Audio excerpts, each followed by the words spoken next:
Halo, selamat datang kembali di sesi Telaah Sumber Anda. Hari ini kita punya bahasan menarik nih dari Rolf Dobelli. Bukunya The Art of Thinking Clearly. Kita fokus ke satu bab aja, bab 68. Mengapa Anda harus membakar kapal Anda? Wah, judulnya Ketidakmampuan Menutup Pintu. Keren ya?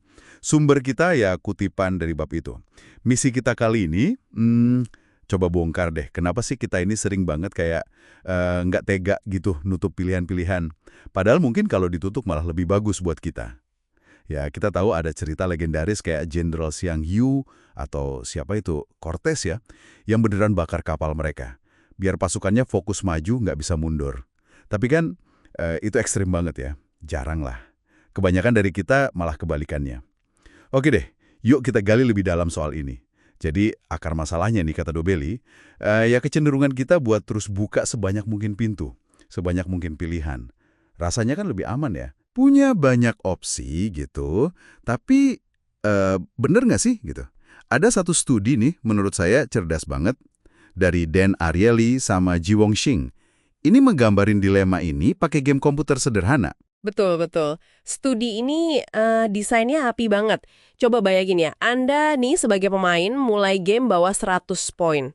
Di layar ada 3 pintu, merah, biru, sama hijau. Nah, buat buka pintu mana aja perlu 1 poin. Tapi di dalam ruangan di belakangnya, itu Anda bisa dapat poin lebih banyak lagi kalau ngeklik lagi. Tiap ruangan tentu aja potensi poinnya beda-beda.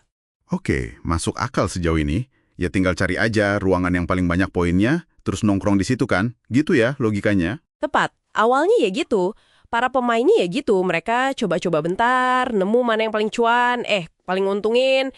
Terus ya udah, fokus aja kumpulin poin di sana. Logis banget. Tapi, nah disinilah bagian serunya. Penelitinya nambahin satu aturan baru. Aturannya gini, kalau ada satu pintu yang nggak Anda kunjungi selama 12 kali klik, pintu itu bakal mulai nyusut. Terus akhirnya hilang aja selamanya.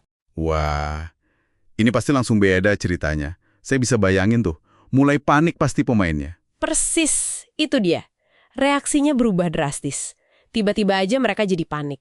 Yang tadinya udah enak fokus di satu ruangan paling untung, malah jadi loncat-loncat antar pintu. Tujuannya udah bukan lagi cari poin paling banyak, tapi cuma buat mastiin aja semua pintu itu tetap kebuka, nggak hilang. Ya ampun. Mereka rela loh kehilangan kesempatan dapat poin lebih banyak, cuma demi jaga biar pilihan pintunya nggak hilang. Akibatnya, skor akhir mereka rata-rata ya, turun sekitar 15% dibanding pas nggak ada aturan pintu nyusut. Luar biasa ya. Jadi rasa takut kehilangan pilihan itu, apa ya, FOMO kali ya? Atau loss aversion, kuat banget sampai ngalahin logika buat dapat hasil terbaik. Padahal kan tahu konsekuensinya ya, skornya jadi lebih rendah gitu. Iya, bahkan nih, waktu dipikir lebih jelas lagi ruginya. Ada variasi lain, dikasih biaya eksplisit. Jadi tiap kali pindah pintu, harus bayar 3 poin. Lumayan kan? Oh, tetap aja. Tetap aja, perilaku panik jaga semua opsi ini bertahan. Para pemain terus saja bayar poin, cuma biar semua pintu itu tetap bisa diakses. Padahal mereka udah tahu persis potensi poin di tiap ruangan. Mereka rela bayar mahal buat sesuatu yang sebenarnya udah nggak optimal lagi buat mereka. Ini jadi ingat kayak kita langganan streaming A gitu ya, jarang banget ditonton tapi tetap aja dibayar tiap bulan. Alasannya, siapa tahu nanti pengen nonton.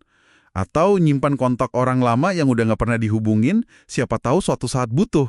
Mirip gak sih? Hahaha, iya analogi yang pas banget itu. Kalau kita tarik ke gambaran yang lebih gede lagi ya, ini nunjukin gimana kita sering kejebak ilusi. Ilusi kalau jaga pilihan itu gratis, gak ada ongkosnya. Padahal ya nggak gitu. Tiap pintu yang kita biarin kebuka itu nyedot energi mental kita loh. Nyedot waktu, fokus, yang sebenarnya bisa kita pakai buat hal lain yang lebih penting atau yang lebih menjanjikan gitu. Terlalu banyak pilihan yang cuma setengah-setengah itu malah bisa ngehambat komitmen kita. Padahal komitmen mendalam itu sering jadi kunci sukses di satu bidang kan? Nah, ini benar-benar kebalikan ya sama contoh ekstrim kayak Xiang Yu atau Cortez tadi. Mereka malah sadar banget secara radikal nutup pilihan buat mundur. Mungkin ada pelajaran penting di situ ya. Tentu, contoh Cortez sama Xiang Yu itu menarik justru karena mereka melakukan sesuatu yang sangat nggak intuitif buat kita kebanyakan. Dengan bakar kapal itu mereka kan menghilangin distraksi, ngelilangin pintu buat mundur, buat ragu-ragu, jadi semua energi, semua fokus, ya tumpah ruah ke satu tujuan aja, maju dan menang. Mereka bikin kondisi jadi nggak ada pilihan lain selain sukses. Ini maksa komitmen total. Sementara partisipan studi Ariely tadi malah panik pertahanin pilihan yang udah jelas-jelas ngerugiin skor mereka.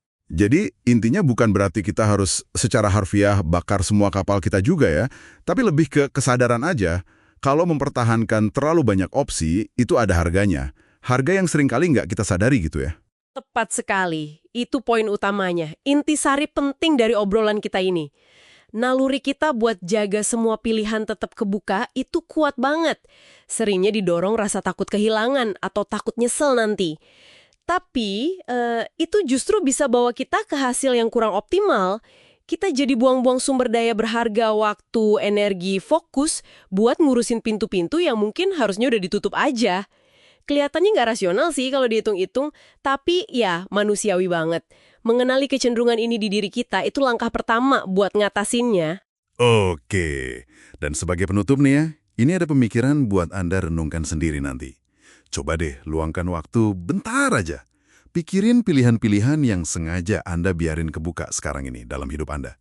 Mungkin soal karir, atau proyek sampingan, hubungan, atau ya itu tadi, langganan bulanan misalnya. Coba tanya ke diri sendiri, pintu-pintu itu beneran aset berharga nggak sih? Atau jangan-jangan, tanpa sadar, mereka udah jadi kayak jangkar yang nahan laju Anda. Pintu mana nih yang mungkin udah saatnya Anda bakar?